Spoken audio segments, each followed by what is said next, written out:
ಬೆಂಗಳೂರು ಪಬ್ಗಳಲ್ಲಿ ಹಾಳಾದ ಚಿಕನ್ ಪತ್ತೆ ಬೆನ್ನಲ್ಲೇ ಎಚ್ಚರಿಕೆ, ಫ್ರಿಡ್ಜ್ನಲ್ಲಿಟ್ಟರೂ ಚಿಕನ್ ಬೇಗ ಹಾಳಾಗುತ್ತಾ? ಸುರಕ್ಷಿತವಾಗಿ ಸಂಗ್ರಹಿಸುವ ಸರಿಯಾದ ವಿಧಾನ ತಿಳಿಯಿರಿ. ಬೆಂಗಳೂರಿನಲ್ಲಿ ಆಹಾರ ಸುರಕ್ಷತಾ ಇಲಾಖೆಯು ಹಲವಾರು ಹೋಟೆಲ್ಗಳು, ರೆಸ್ಟೋರೆಂಟ್ಗಳು ಮತ್ತು ಆಹಾರ ಪೂರೈಕೆದಾರರ ಮೇಲೆ ದಾಳಿ ನಡೆಸಿ ಹೆಚ್ಚಿನ ಪ್ರಮಾಣದ ಹಾಳಾದ ಮತ್ತು ಅವಧಿ ಮುಗಿದ ಆಹಾರವನ್ನು ಪತ್ತೆಹಚ್ಚಿದೆ. ಕೆಜಿಗಟ್ಟಲೆ ಬಳಕೆಗೆ ಯೋಗ್ಯವಲ್ಲದ ಆಹಾರ ಪದಾರ್ಥಗಳು ಪತ್ತೆಯಾದವು. ಅಡುಗೆ ಮನೆಯಲ್ಲಿ ಸಂಗ್ರಹಿಸಲಾಗಿದ್ದ ಮಾಂಸಗಳ ಮೇಲೆ ಬೂಸ್ಟ್ ಬೆಳೆದಿತ್ತು. ಸುಮಾರು 10 ದಿನಗಳ ಹಿಂದೆಯೇ ಬಳಕೆಯ ಅವಧಿ ಮುಗಿದಿದ್ದ ಹಾಲು ಮತ್ತು ಮೊಸರು ಕೂಡ ಅಲ್ಲಿ ಪತ್ತೆಯಾದವು. ತಪಾಸಣೆಯ ವೇಳೆ ಆ ಪಬ್ನಲ್ಲಿ ಒಟ್ಟು 51 ಕೆಜಿಯಷ್ಟು ಬಳಕೆಗೆ ಯೋಗ್ಯವಲ್ಲದ ಆಹಾರ ಪದಾರ್ಥಗಳು ಪತ್ತೆಯಾದವು. ಇದರಲ್ಲಿ 45 ಕೆಜಿ ಕೊಳೆತ ಕೋಳಿ ಮತ್ತು ದನದ ಮಾಂಸ ಹಾಗೂ 6 ಕೆಜಿ ತರಕಾರಿ ಕಟ್ಲೆಟ್ಗಳು ಸೇರಿದ್ದವು.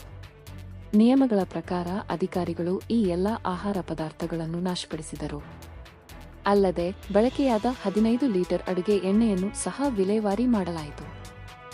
ಆಹಾರದ ಕಳಪೆ ಗುಣಮಟ್ಟ ಮತ್ತು ಅಡುಗೆ ಮನೆಯಲ್ಲಿನ ಅಸ್ವಚ್ಛ ಪರಿಸ್ಥಿತಿಯಿಂದಾಗಿ ಪಬ್ ಅನ್ನು ಮುಚ್ಚುವಂತೆ ಅಧಿಕಾರಿಗಳು ಆದೇಶಿಸಿದರು.